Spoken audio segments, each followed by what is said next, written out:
Título 3 da Organização do Estado. Capítulo 1 da Organização Político-Administrativa. Artigo 18º. A Organização Político-Administrativa da República Federativa do Brasil compreende a União, os Estados, o Distrito Federal e os municípios, todos autônomos nos termos desta Constituição. Parágrafo 1º. Brasília é a capital federal. Parágrafo 2º. Os territórios federais integram a União e sua criação, transformação em Estado ou reintegração ao Estado de origem serão reguladas em lei complementar. Parágrafo 3º. Os Estados podem incorporar-se entre si, subdividir-se ou se desmembrar-se para se anexarem a outros, formarem novos Estados ou territórios federais ou, mediante a aprovação da população diretamente interessada, através de plebiscito e do Congresso Nacional por lei complementar. Parágrafo 4º. A criação, a incorporação, a fusão e o desmembramento de municípios far-se-ão por lei estadual, dentro do período determinado por lei complementar federal e dependerão de consulta prévia, mediante plebiscito, às populações dos municípios envolvidos, após divulgação dos estudos de viabilidade municipal apresentados e publicados na forma da lei. Artigo 19º. É vedado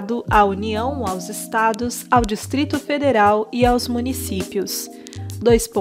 Inciso 1. Estabelecer cultos religiosos ou igrejas, subvencioná-los, embaraçar-lhes o funcionamento ou manter com eles os seus representantes relações de dependência ou aliança, ressalvada, na forma da lei, a colaboração de interesse público. Inciso 2. Recusar fé aos documentos públicos. Inciso 3. Criar distinções entre brasileiros ou preferências entre si. Capítulo 2 da União. Artigo 20º. São bens da União.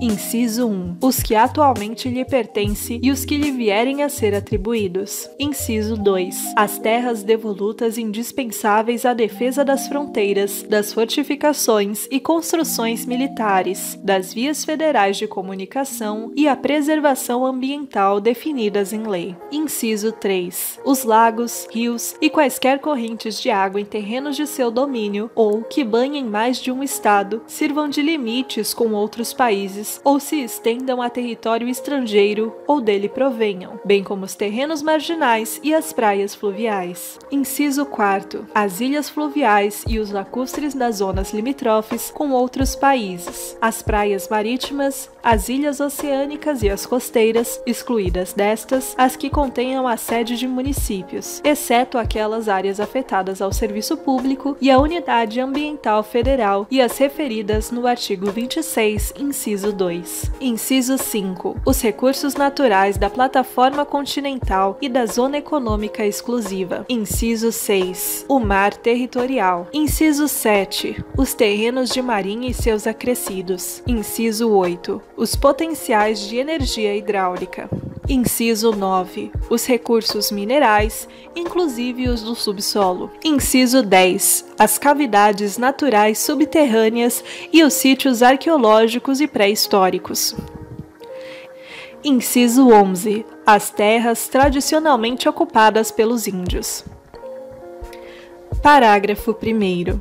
É assegurada, nos termos da lei, aos Estados, ao Distrito Federal e aos municípios, bem como a órgãos da administração direta da União, participação no resultado da exploração de petróleo ou gás natural, de recursos hídricos para fins de geração de energia elétrica e de outros recursos minerais no respectivo território, plataforma continental, mar territorial ou zona econômica exclusiva, ou compensação financeira por essa exploração.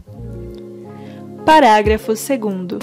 A faixa de até 150 km de largura ao longo das fronteiras terrestres, designada como faixa de fronteira, é considerada fundamental para a defesa do território nacional e sua ocupação e utilização serão reguladas em lei.